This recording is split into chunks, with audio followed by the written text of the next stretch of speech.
주 예수 그리스도 안에서 사랑하는 성도 여러분, 오늘 본문은 예수께서 부활하시고 그 다음에 40일 동안 계시다가 하늘로 승천하시는 이 장면을 기록하고 있습니다. 예수께서는 당신을 따르는 사람들이 있었습니다. 이제 40일 동안 이 땅에 거하시는 때에 예수님을 따르는 사람들이 있었는데 그들을 어디까지 끌고 가냐면 베단이라는 곳까지 데리고 가셨습니다.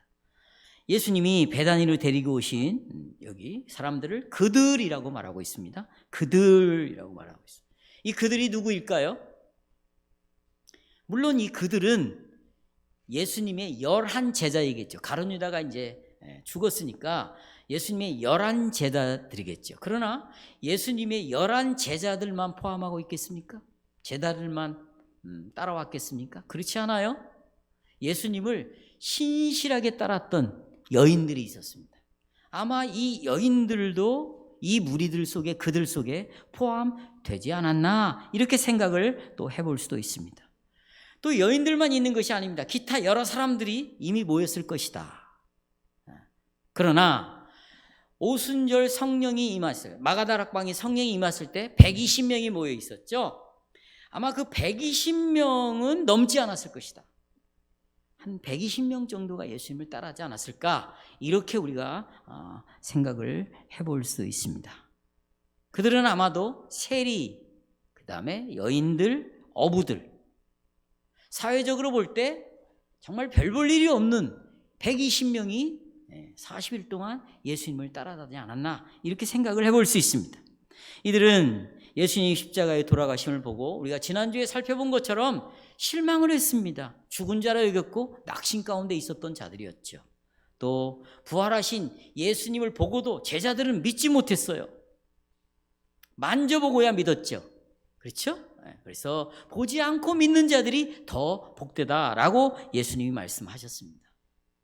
자, 예수께서 3년 동안이나 열심히 최선을 다해서 수고하셨는데 그 수고에 비해서 결과는 아주 실망스러운 결과죠. 120명 정도가 모이고요. 이 예수님을 따라다니는 이 사람들의 모습을 보면 그렇게 탁월한 사람들이 아니었다는 것이죠. 그런데 여러분, 바로 이런 자들을 부활하신 예수님께서 어떻게 한 교회로 불러 모으셨다. 우리가 지난주에 도대체 사도신경에서 나오는 나는 성령을 믿사오며 거룩한 공교회, 보편적 하나의 교회를 믿사오니 라고 말할 때 그 의미가 무엇인가 라고 배웠습니다. 공교회, 보편적 교회라는 것은 하나님의 아들께서 전체 인류로부터 역사의 시작부터 마지막까지 말씀과 성령으로 믿음의 일치 안에서 영생으로 선택하신 자들을 위하여 교회 속에 모으셨어요. 주님이 모으셨다. 바로 120명을 모으신 것은 누구라고요? 주님이 모으셨다. 주님이. 그래서 교회를 모으시는 분이 주님이시기 때문에 교회에다가 우리라는 개념을 집어넣을 수가 없는 것이에요. 그래서 교회는 주님의 교회가 되는 것이죠. 만약에 내가 원해서 내 스스로 자유의지로 내가 교회를 선택하고 내가 왔다면 그런 교회는 우리들의 교회가 되겠죠. 우리의 교회가 되겠죠. 그러나 주님이 모으셨다. 여기도 지금 주님이 모아가지고 베다니까지 지금 이 사람들을 데리고 갔다라는. 그리고 베다니까지 데리고 오셔서 축복의 말씀을 선포하고 있습니다. 축복의 말씀. 자, 여기까지 지금 서론인데요. 이 예수님이 40일 동안 계시다가 부활하시는 장면을 지금 여러분에게 누가가 기록한 말씀을 통해서 묘사를 했습니다. 이 내용은 사도행전에 나오는 승천의 장면과는 달라요. 자, 우리 한번 사도행전은 볼 거 없고요. 누가복음 24장 50절 51절을 보겠습니다. 예수님이 손을 들어 베다니까지 데리고 온 이 무리를 축복하시면서 그들을 떠나 하늘로 올라가셨다 그랬어요. 근데 사도행전이 이렇게 나오지 않다 그 말입니다. 사랑하는 여러분, 왜 예수님께서는 손을 들어 축복하시면서 하늘로 올라가셨을까요? 예수님께서는 이런 보잘것 없는 이런 사람들을 축복하신 이유가 무엇일까요? 우리는 오늘 예수께서 손을 들어 축복하심을 예배 끝에 제가 이제 예배 시작에도 손을 들어 평안의 인사를 나눴고요. 마지막 축복의 말씀은 이제 마지막 설교 끝자락에 살 텐데 예수님이 손을 들어 이들에게 축복하신 이 사건과 이 행동과 설교 끝에 목사가 손을 들어 축복하는 것을 과연 연결시킬 수가 있는 것인가? 이런 것들을 오늘 저는 생각하려고 합니다. 여러분이 아시다시피 예수님께서 이 땅에 오셨을 때는 목적이 있었죠? 예수님이 오신 목적이 무엇입니까? 바로 하나님과 죄인들 사이에 화해를 위하여 오셨어요. 이거 아주 중요합니다. 우리가 아직 죄인 되었을 때 예수님께서 죽으심으로 말미암아 하나님과 우리와 더불어 뭘 누렸다? 화평을 누리게 되었다. 화해를 위해서 오셨습니다. 그런데 이 하나님과 죄인들을 화해시키려면 이런 대화를 오늘 좀 나누셔야 돼요. 구역 예배 때 반드시 죄를 제거해야죠. 죄를 제거하기 위해서는 화목 제물이 필요한 거예요. 속죄 제물이 필요한 거죠. 그렇죠? 그 제물이 바로 예수님이 스스로 제물이 되어서 십자가의 죽으심으로 그가 구원을 이루셔서 하나님과 우리 사이에 있는 죄를 완전히 제거하시고 그 다음에 하나님과 우리와 더불어 이제 화평을 누리게 되었다. 따라서 우리에게는 진노가 없어요. 여러분과 저에게는 저주가 없습니다. 이제 예수 그리스도 때문에 우리에게 오는 건 복과 화해, 화평, 평강만 우리에게 주어져 있어요. 이런 예수를 믿으면서도 계속해서 불안하고 화평을 이루지 못하고 다툼과 싸움을 갖고 있다. 그 안에 예수가 없든지 예수님이 하신 일을 무엇인지 모르고 살든지 이런 거 둘 중에 하나겠죠. 예수가 없든지 예수님이 이뤄놓으신 일이 무엇인가를 모르고 그걸 믿지 않으니까 마음에 늘 짜증과 불만과 원망과 불만족 속에서 자기는 불행하다고 살아가는 것이에요. 중요한 것은 환경과 여건이 나를 만드는 것이 아니라 내가 믿는 예수 그리스도 때문에 우리가 변화되는 것인데. 그렇죠? 우리 예수께서는 그래서요 당신의 손을 들어서 당신의 백성들을 축복하심으로 바로 이 진리, 이제 너에게 화평이 임했다, 너에게 은혜가 임했다, 축복이 임했다, 이 진리를 교회에게 전달해 주고 싶었던 것이었습니다. 이 메시지는 주께서 이제 당신의 목사들의 든 손을 통해서 당신의 회중들에게 오늘 이번 주에도 계속해서 새기고자 하는 것입니다. 저는 다음과 같은 주제로 오늘 설교를 요약하려고 합니다. 대제사장이신 예수 그리스도께서 당신의 교회에 끊임없이 복을 주신다. 간단합니다. 대제사장인 예수님께서 교회에 끊임없이 뭘 주셔요? 복을 주신다. 세 가지를 말씀드립니다. 첫째, 먼저 구약 시대의 제사장의 축복을 좀 살펴보겠습니다. 여러분, 우리 본문에서 예수님이 팔을 뻗었어요. 쭉 팔을 뼈고요. 뻗어서요. 자기에게 따라온 이 120명 정도 되는 이 무리에게, 당신의 백성들에게, 교회에게 축복을 하고 있어요. 지금 예수님의 주변에 모인 사람들은 그 장면을 보면서 굉장히 충격을 받았어요. 충격을 받았어요. 네. 놀라움을 금치 못했습니다. 왜 그럴까요? 그들은 구약 성경을 통해서 이스라엘 백성들에게 손을 들어 축복하는 사람이 바로 제사장만 그렇게 할 수 있다는 사실을 알고 있었기 때문입니다. 하나님께서 제사장만 백성들에게 손을 들어 축복하도록 계명에 딱 정하셨습니다. 그런데 예수님은 제사장이 아니에요. 예수님은 레위 지파가 아니었습니다. 따라서 예수님이 손을 들어 축복하는 것이 가능할까요? 예수님이 이렇게 하신 것은 하나님의 계명을 어긴 것인데, 계명을 어기면 자기는 1.1획도 계명을 어긴 적이 없다고 말씀하시고 계명을 완전하게 순종했다고 말씀하시는 분이 계명을 어기면서 그들을 향하여 축복을 할 수 있는다는 것입니까? 우리가 레위기 9장을 아까 봉독했죠? 이제 우리가 레위기 9장 본문을 살펴봐야 되겠습니다. 레위기 9장의 말씀을 우리가 아까 읽어봤듯이 제사장이 손을 들어 백성에게 축복하는 장면이 기록된 첫 번째 내용이 나옵니다. 그러니까 제사장이 백성들을 향하여 손을 들어서 축복하는 몇 번째?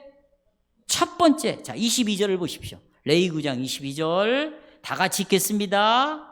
자, 핸드업 펴시고, 자,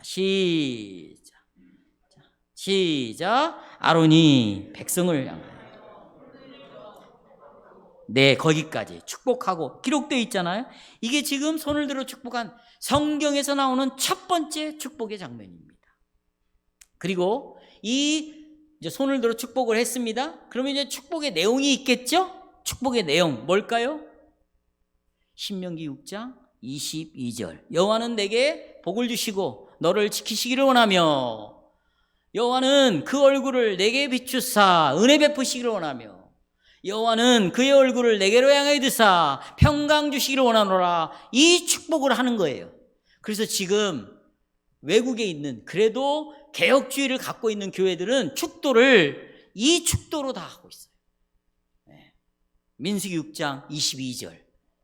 우리나라는 미국의 영향을 받았기 때문에 미국의 축도를 따라서 하니까 다 사도 바울에 나와 있는 내용을 가지고 축복을 하지만, 실은 이 축복의 뿌리가 뭐냐? 바로 아론이 손을 들어 축복함으로 한 민수기 6장 22절입니다. 그래서 저희 교회는 축복할 때 민수기 6장 22절부터 23절의 말씀을 가지고 축복을 하는 것이죠. 그런데 여러분, 이렇게 제사장만 축복을 할 수 있지만, 그러나 제사장이 왕도 축복을 한 사람이 있습니다. 그게 다윗과 솔로몬이에요. 아시다시피 여러분, 이 법궤가 이제 예루살렘으로 빼앗겼던 법궤가 돌아올 때, 그때 다윗이 이스라엘 백성들을 향해 축복하는 장면이 나옵니다. 사무엘하 6장 18절 핸드아웃 보시면, 다윗이 번제와 화목제를 드리기를 마치고, 이 제사를 드리고 마치고요, 만군의 여호와의 이름으로 백성에게 축복을 했다, 이 말이 나오고요. 그 다음에 솔로몬도 성전을 다 짓고 난 다음에, 완공한 다음에 성전을 하나님 앞에 드리는 봉헌식에서 이렇게 말합니다. 열왕기상 8장 14절 얼굴을 돌이켜 이스라엘 온 회중을 위하여 축복하니, 그의 얼굴을 들었단 말이죠.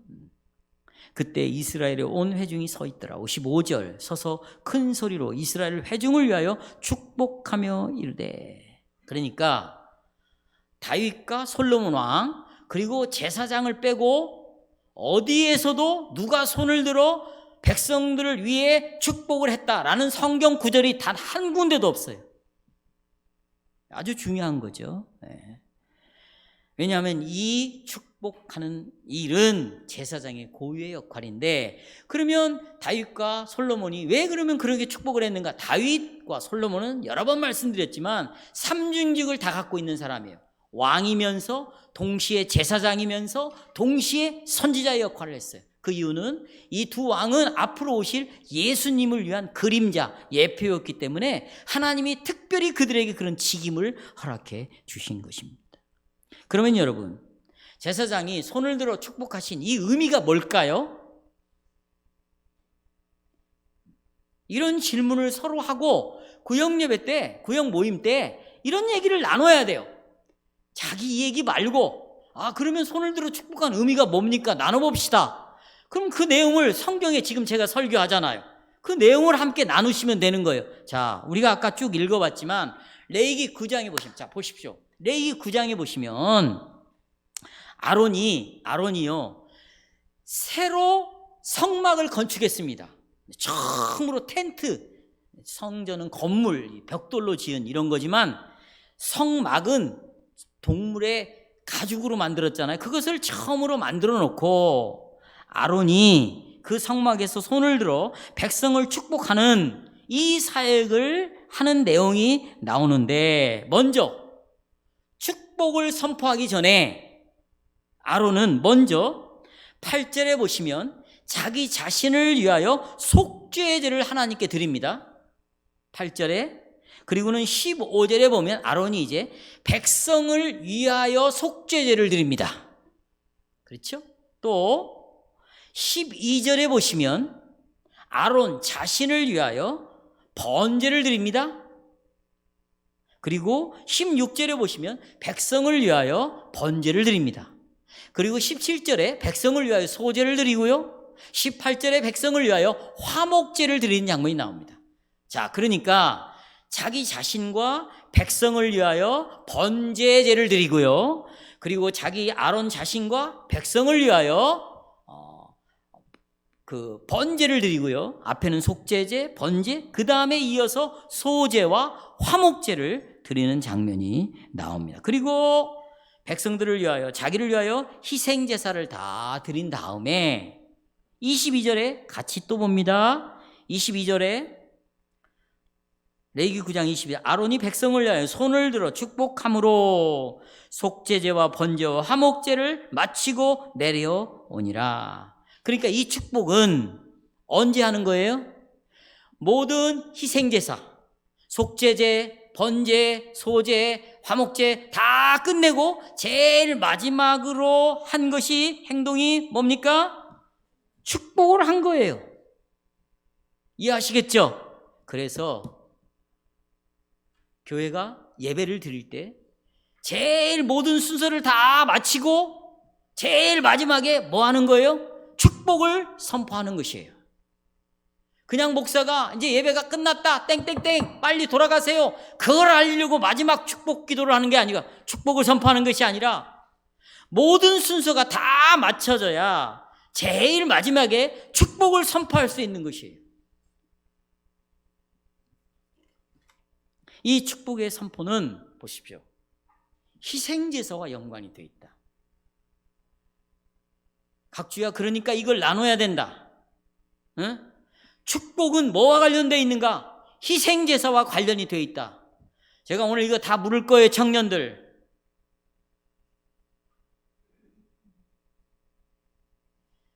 만약에 이런 말을 대답을 못하면 커피 한 잔 사줄 거야. 정신 좀 차리라고. 자, 보세요. 이 마지막 축복은 희생제사와 관련이 되어 있다. 그러면 여러분, 자, 희생제사가 우리에게 주는 메시지가 뭐죠? 보십시오. 아론이 백성을 위하여 속죄 제사를 드립니다.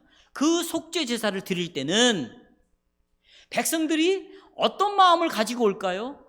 우리가 하나님 앞에서 죄악을 저질름으로 말미암아, 죄를 지음으로, 하나님의 계명을, 언약을 깨트림으로, 범죄함으로 말미암아 하나님께로부터 죄의 결과인 우리는 죽음을 맞이할 수밖에 없다. 이 죄를 짓는 자는, 그래서 죄의 싹은 뭐요? 사망이요. 우리는 하나님 죽을 수밖에 없습니다. 나는 죽어야 됩니다. 이것은 죄의 결과로 오는 것입니다. 라는 것을 고백하고 인정함으로 속죄 제사가 드려지는 거예요. 속죄제가. 그러면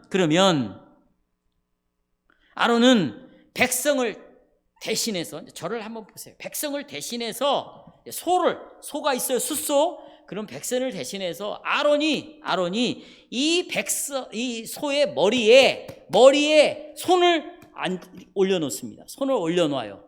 이 행위는 어떤 행위일까요?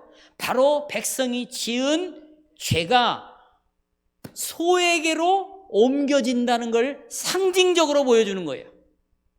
백성의 죄가 어디로요? 하나님이 그렇게 하래요. 옮겨지는 것을 말아요. 그렇다면 여러분, 이제 내가 지은 죄로 말미암아 죄의 싹은 죽음이 이제 누구에게로 옮겨지는 거예요? 소에게로 이 죄가 옮겨지고 죄의 결과인 사망이 옮겨졌으니까 내가 죽임을 당하는 대신에 뭐가? 소가 백성을 대신해서 죽는 것이다. 이 의미가 바로 속죄제에 담겨져 있는 것입니다. 그렇다면 성도 여러분, 자, 이제 이 숫소가 죽는 모습을 보면서 백성들은 어떤 생각이 들까요?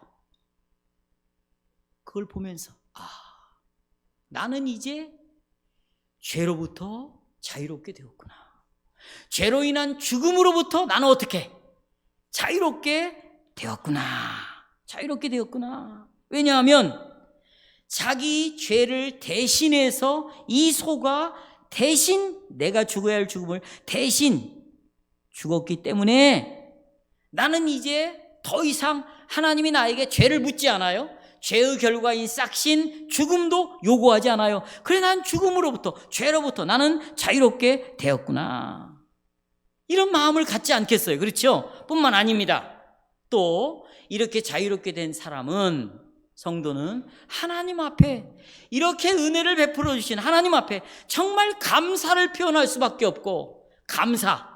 그 다음에 하나님이 나를 죽이고 나를 정죄하고 나를 저주를 내리는 대신에 은혜를 주셨구나. 하나님과 내가 화평을 누리게 되었구나. 나와 하나님 사이는 이제 화해의 관계가 되었구나. 그러면서 제사를 드리는 거예요. 그게 화목제예요. 그게 뭐라고요? 그러니까 감사의 마음을 가지고 드리는 제사제.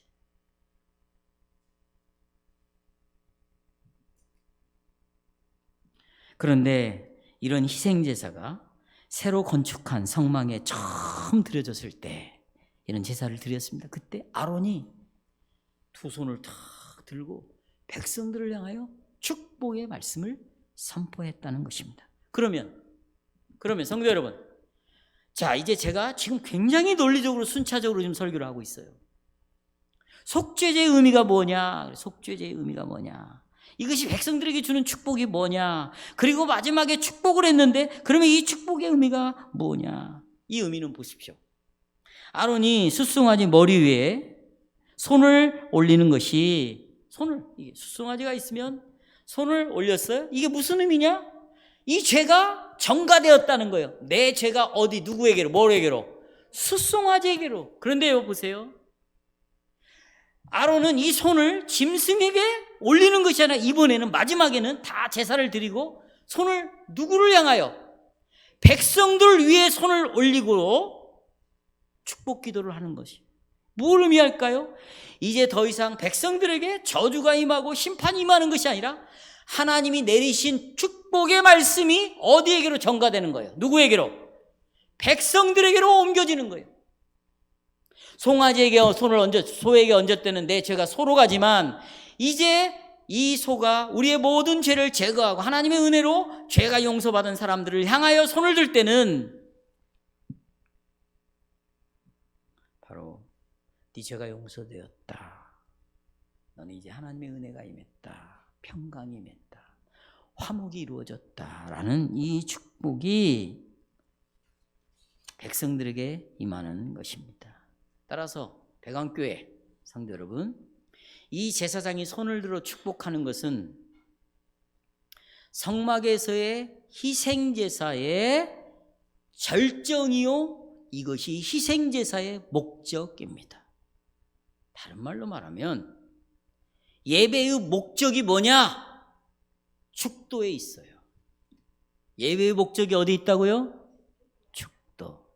예배의 클라이막스 절정이 뭐라고요? 축복의 말씀에 있습니다. 그러니까 이 희생제사는 날마다 성막에서 어떤 목적을 위하여 날마다 희생제사를 드렸습니다. 그러면 이 희생제사가 드리는 목적은 뭘까요? 거룩하신 하나님과 죄인된 인간이 서로 뭐하는 것? 화해하는 것이 이 희생제사의 목적입니다. 날마다 우리가 지은 죄가 우리에게 뭘 요구해요? 너는 죽었어. 너는 저주를 받아야 돼. 그런데 희생제사를 드림으로 이 죄가 요구하는 저주를 제거하게 되었다. 그래서 백성들은 날마다 거룩하신 하나님의 은혜로 죄가 용서가 되고 하나님과 더불어 내가 진노의 대상이 아니라 화평의 관계가 회복되었다는 것을 이 제사를 드림으로 확인하고 확신하는 것이었어요. 그리고 하나님과 백성 사이에 이제 언약이 회복되었음을 제사장이 백성을 향하여 손을 들고 축복함으로 그것을 보여주는 것이었습니다. 또한 이 제사장의 손을 드는 이 행동을 통하여 설명되는 이 화해의 복음은 실제로 아론과 제사장들에게 축복의 말씀으로 주신 그 말씀 속에도 이 화해의 복음이 들어 있습니다. 자, 보십시오. 여호와께서는 내게 복을 주시고 너를 지키시기를 원하며 여호와께서는 그의 얼굴을 내게 비추사 그랬어요. 얼굴을 네게 비추사 그랬어요. 너에게 은혜 주시기를 원하시며 여호와께서는 그의 얼굴을 내게로 향하여 드사 평강 주시기를 원하노라 라는 말 속에 화해의 복음이 들어있다. 복음의 핵심이 그 안에 축복의 말씀 속에 들어있다. 자, 그러면 이 말씀을 좀 풀어보자면 여기 여호와께서는 너를 지키시기를 원한다 그랬어요. 지킨다. 이제 이 죄인들이 하나님과 화목하게 되었습니다. 바로 구속받은 자들을 하나님이 지키신다는 거예요. 보호하신다는 것입니다. 우리는 교리문답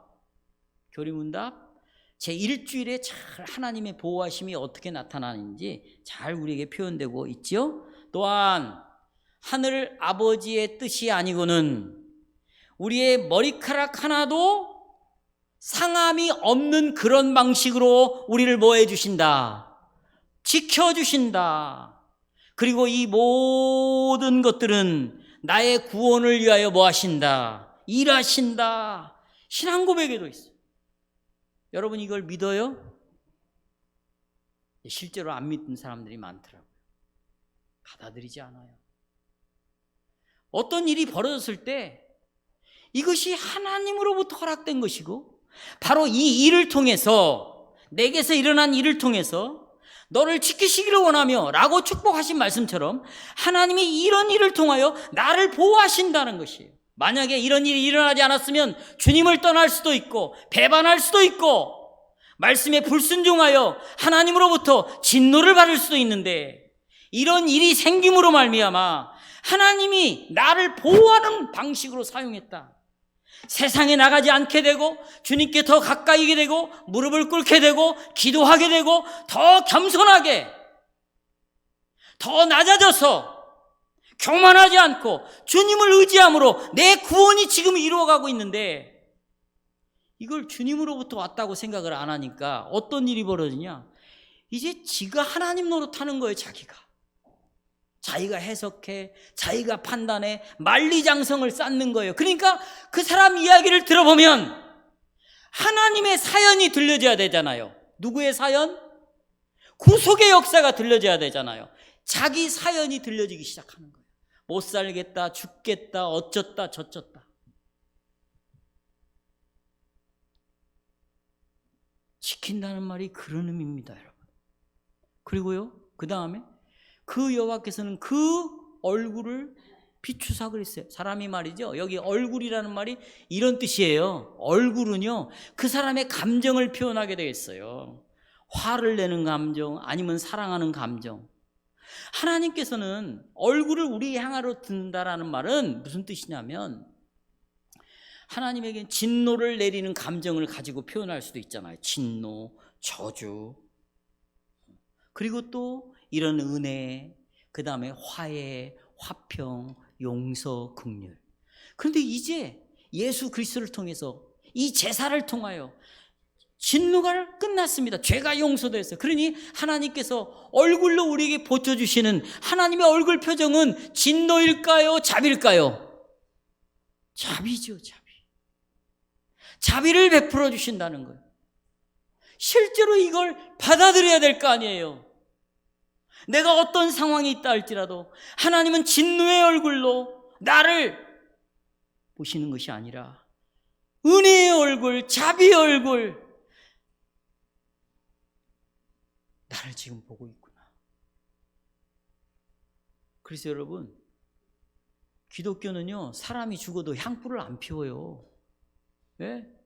기독교는 사람이 죽어도 저렇게 향불을 피우고 막 슬퍼하지 않아. 왜요? 주님이 우리를 바라보시는 얼굴이 진노의 얼굴이 아니에요. 한영옥 권사님은 오늘 세상을 떠났지만 주님이 부르신 것이고 그는 죽음의 문을 통과하여 영원한 세계로 들어간 것이고 더 이상 이 세상에서 그렇게 지긋지긋한 이 죄짓기를 끝낸 거예요. 그러니 하나님을 찬양할 수밖에 없는 거 아니겠어요? 그 얼굴로 사랑하는 딸을 맞이해 주셨어요. 아니 그 얼굴로 지금 여러분들을 하나님은 뭘 주시기를 원해요? 은혜 베푸시기를 원하고 있다는 거예요. 아멘이십니까? 예. 따라서 여러분, 이제 우리는 제사장의 손을 들어 축복하는 이 행동이 이스라엘 백성들에게 얼마나 부유한 복음인가, 이게 얼마나 축복의 말씀인가, 이것을 충분히 이해했을 것입니다. 이 제사장의 두 손을 들어서 축복하는 이 말씀, 너를 지키시기를 원하고 은혜 베푸시기를 원하고 평강 주시기를 원하는 이 축복의 말씀 속에는, 그리고 손을 들어 행동하는 이 행동에는 바로 평강의 하나님을 보증하는 보증금이 이 축복 기도에 있는 거예요. 축복 기도가 아니고 이 축복의 선포에 있는 것이죠.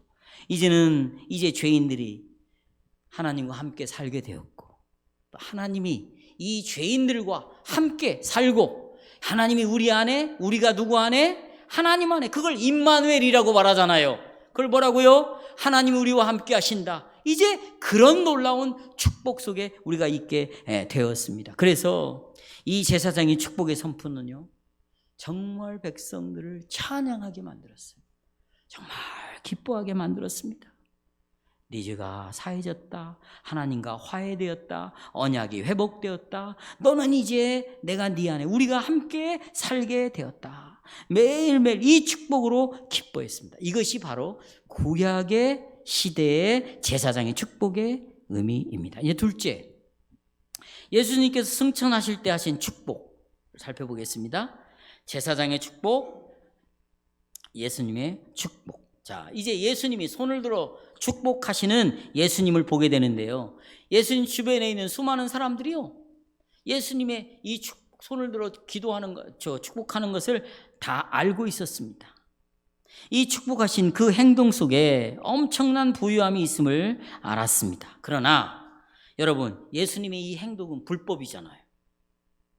왜냐하면 레위 지파 속에서 나오는 제사장만 이 두 손을 들어 축복하라고 했는데, 예수님은 레위 지파가 아니었는데도, 유다 지파인데도, 또 제사장이 아니었는데도 축복 기도를 했으니까 이게 불법 아니겠습니까? 그래서 여기 모여있는 제자들은 제사장이 아닌데 축복 기도를, 이 제사를 진행하다가, 이 직무를 수행하다가 문둥병에 걸린 왕을 기억했을 것이에요. 그게 우시야 왕이에요. 왕이, 제사장이 일을 하다가 하나님이 진노를 내려서, 심판을 내려서 문둥병에 걸리게 되었죠. 그러면 하나님은 우시야 왕이 하듯이 예수님께 심판을 그렇게 내리셨는가? 절대로 내리지 않았습니다. 결코 아무런 심판도 받지 않았어요. 왜냐하면 보세요, 레위 지파가 아니었는데도 그분은 제사장이었기 때문입니다. 제사장이었어요. 제사장. 자, 여러분, 히브리서 7장 14절을 한번 보십시오.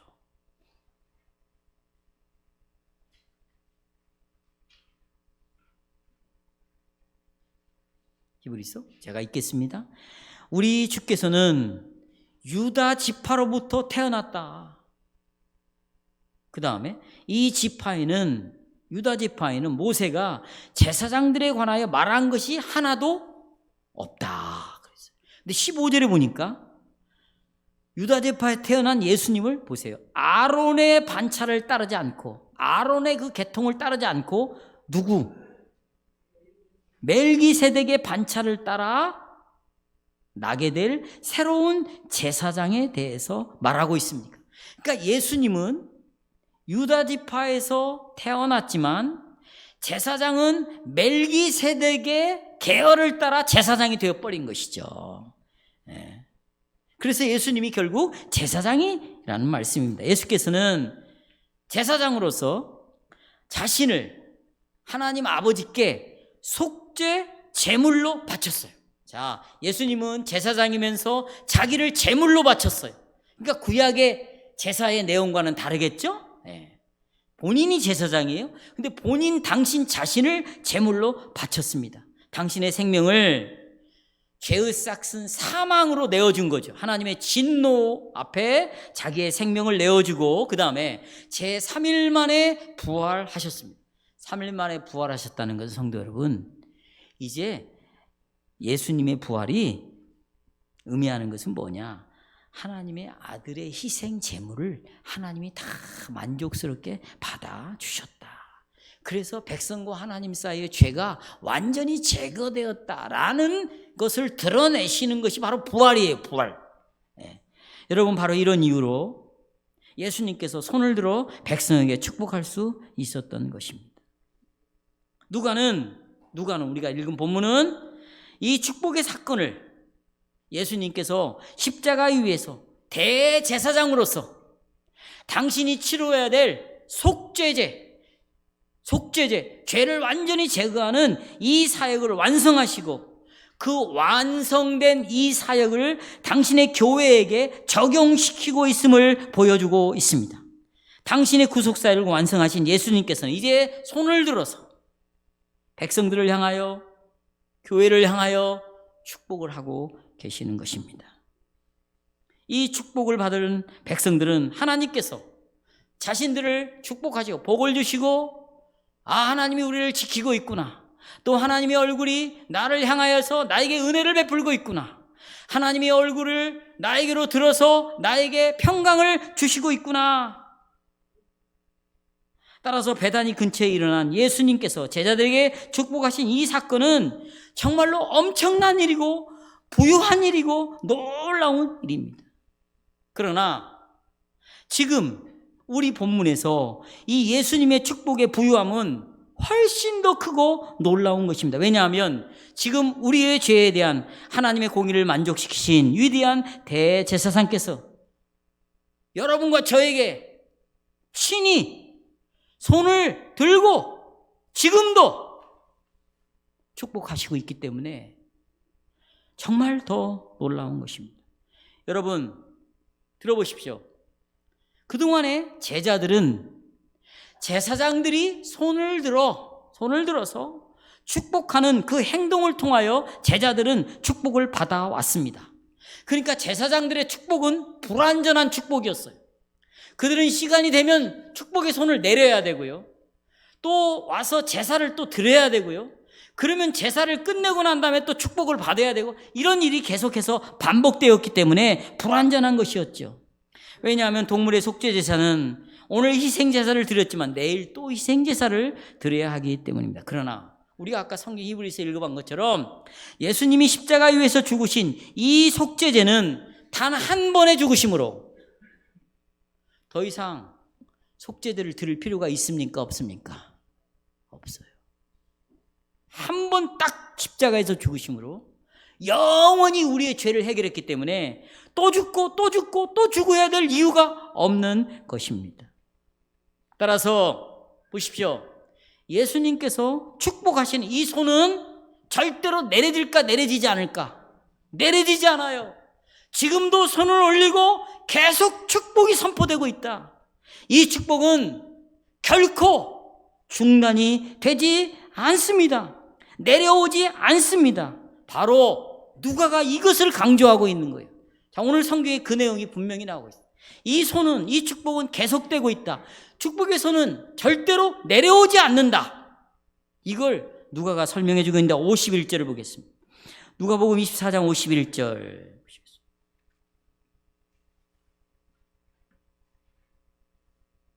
축복하실 때 다 보세요. 축복하실 때요, 저희를 떠나 어디로 올라가셨어요? 그러니까 이게 무슨 내용이냐면 예수님은 제자들을 축복하시면서 올라갔어요. 축복을 끝내고 간 게 아니고 뭐 하시면서? 축복을 하시면서 올라가셨어요. 여기 올리우셨다라는 말은 수동태예요. 그러니까 축복을 계속해서 하고 있는데 누군가에 의해서 올리워진 거예요. 하나님 아버지가 축복하신 상태에서 예수님을 하늘로 데리고 가셨다는 것입니다. 예수님께서 손을 들어 백성들에게 축복하고 있는 동안 그 축복하신 예수님을 하나님께서 그대로 하늘로 올려오신 것입니다. 그러니까 제자들이 마지막 본 모습은 어떤 모습이냐면 축복을 끝낸 모습이에요. 축복을 하시는 모습이에요. 그거예요. 축복을 하시는 모습, 이 모습입니다. 이것이 바로 예수님께서 이 세상을 떠나실 때 보여준 방식이에요. 따라서 제자들은 마음속에 늘 뭘 기억할까요? 예수님의 축복을 기억하는 거예요. 축복을 기억하는 게 됩니다. 예수님은 언제나 당신의 손을 뻗어서 당신의 백성들을 축복하신다는 것입니다. 그래서 이 예수님의 축복의 내용이요, 보세요. 예수님의 축복의 내용이 신약 시대에도 계속해서 이어지는 거예요. 자, 이제 성경을 찾고 마칠게요. 이제 목사 마지막 세 번째 하고 히브리서 7장 25절을 보시겠습니다. 그러므로 자기를 힘입어 하나님께 나가는 자들을, 예수님을 힘입어 하나님께 나가는 자들을 온전히 구원하실 수 있으니 이는, 보세요, 그가 항상 살아계셔서 그들을 위하여 뭐해? 이게 축복을 한다는 거예요. 대제사장이신 예수 그리스도께서요, 하늘 올라가셔서 하나님 보좌 우편에 앉으셔가지고 놀고 있어요? 여러분, 지상의 사역은 더 이상 하지 않아요. 그러나 지금 예수님이 활동하는 것은 어디에서 하냐면 하나님 보좌 우편에서 활동을 하고 있는데, 그분이 우리의 중보자로서 아버지께 계속 이야기해줘요. 누구를 위하여? 여러분과 저를 위하여. 아버지, 제가 화목제물, 희생제물이 되어서 십자가에서 죽어서 저 영혼이, 사랑하는 딸이, 사랑하는 아들이 죄로 말미암아 죽어야 되고 진노를 받아야 되는데, 하나님 내가 대신 받았잖아요. 그러니 저 영혼에게 계속해서 화평을 내려주세요. 은혜를 내려주세요. 하나님의 자비를 쏟아부어 주세요. 계속해서 지금 사역을 하고 있어요. 축복을 내리고 있다고요. 아멘. 이 보좌 우편에 예수님께서 우리를 위하여 중보를 계속하심으로 말미암아 십자가에서 획득하신 화해, 하나님과 여러분 사이에 이루어진 화평. 여러분, 이 화해는요, 어떤 것으로 화해가 이루어질 수 없어요. 아들이 죽어야만 돼. 대신 죽으셨어요. 화해, 은혜와 평강 계속해서 교회에게 내려주시는 것이에요. 그러니 성도 여러분, 여러분이 바울 서신을 읽어보면 바울이 13편의 편지를 썼는데요, 제일 편지 서문에 뭐라고 나오냐면 하나님 아버지와 그 아들 우리 주 예수 그리스도로 말미암아 은혜와 뭐가 있을지어다, 인사를 하잖아요, 서문에. 그래서 예배 순서에 먼저 화평의 인사를 하는 거예요. 먼저. 그리고요, 바울이 쓴 서신의 제일 마지막에 보면 하나님 아버지의 사랑과 우리 주 예수 그리스도의 은혜와 하나님 아버지의 사랑과 성령의 교제하심이 너희에게 뭐 할 것이다? 있을 것이다. 그러니까 이 축복의 서구는 중단되거나 멈추거나 내려온 것이 아니라 지금도 계속해서 하늘에서 손으로 축복하시고, 그 축복을 이어서 주님의 사도들이 편지를 쓰는 서문에다가 은혜와 평강이 있을지어다. 이게 축복 아닙니까? 그리고 마지막에다가 우리 주 예수 그리스도의 은혜와 하나님의 사랑과 성령의 교제하심이 너희 무리와 함께 있을지어다 라고 말씀하십니다. 이제 마지막으로 이 시대의 목사의 축복에 대해서 듣겠습니다. 여러분, 오늘날 예배 끝에 목사가 성도들에게 손을 들어 축복하는 이 행동이, 보세요, 지금도 계속되고 있어요. 이렇게 목사가 손을 들어 성도들에게 축복하는 것은 하나의 전통이 아니에요. 그냥 저렇게 목사가 되었으니까, 특별한 사람이니까 손을 드는 것이구나. 그게 아닙니다. 십자가 위에서 죄를 이기시고 사망을 이기시고 여러분에게 승리로 획득한 것이 있어요. 그게 화평입니다. 그게 은혜입니다. 그것을 선포하는 것입니다. 목사의 축복으로 우리는 대제사장께서 손을 들고 교회를 축복하면서 떠나신 것을 다시 한번 목사의 축복의 선포를 보고, 아, 주님이 저렇게 떠났구나, 그걸 기억하는 것이에요. 이 목사의 손을 들어 축복하는 모습을, 여러분, 눈을 뜨고 기도하면 안 돼요. 이 축복, 그러니까 축도고라는 말이 잘못된 거예요. 기도가 아니에요, 축복은. 그러니까 눈을 다 뜨셔야 돼요. 손을 바라봐야 돼요. 그리고 예수님이 하늘로 승천하시면서 이 손을 들어 우리에게 죄를 전가시킨 것이 아니라 하나님으로부터 오는 복, 화해의 복, 평강의 복, 은혜의 복을 우리에게 저렇게 내리시면서 가셨구나. 그리고 저 축복은 지금도 계속되고 있구나. 그걸 보시는 거예요. 따라서 여러분, 우리는 매주 시행되는 목사의 손을 들어 축복하는 행동이 저 뭐야? 아무런 의미가 없는 것처럼, 아무 생각 없이 그냥 빨리 나는 저 기도 끝나면 가야 되겠다. 어떤 사람은요, 이 축도할 때 나가는 사람이 있어요. 이것은 정말 저주받을 일입니다. 못 받을 일이요? 이 사람은 그리스도를 부인하는 거예요. 나는 예수를 믿지 않겠습니다. 그리고 떠나가는 거나 똑같아요. 여러분 보십시오. 이 목사의 축복은요, 예배의 절정이에요. 절정. 이게 뭐라고? 예배의 절정, 파이널 타치예요. 그러니까 성도 여러분, 지금까지 여기 보세요. 예배의 부름부터 시작해서 언약의 와인, 죄의 고백, 사죄의 선포, 감사의 찬양, 설교, 지금 이 모든 앞의 순서는 무엇을 위하여 존재하냐면 마지막 축복의 선포를 위하여 이 앞의 순서가 진행이 되어 온 거예요.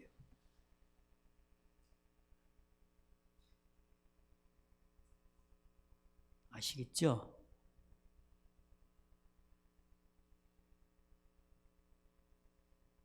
바로 이 순간 승천하신 예수님께서, 지금 하늘 보좌 우편에 계신 예수님께서 주의 종을 세워가지고 그 종의 입, 또 그의 종의 행동을 통하여서 예수님이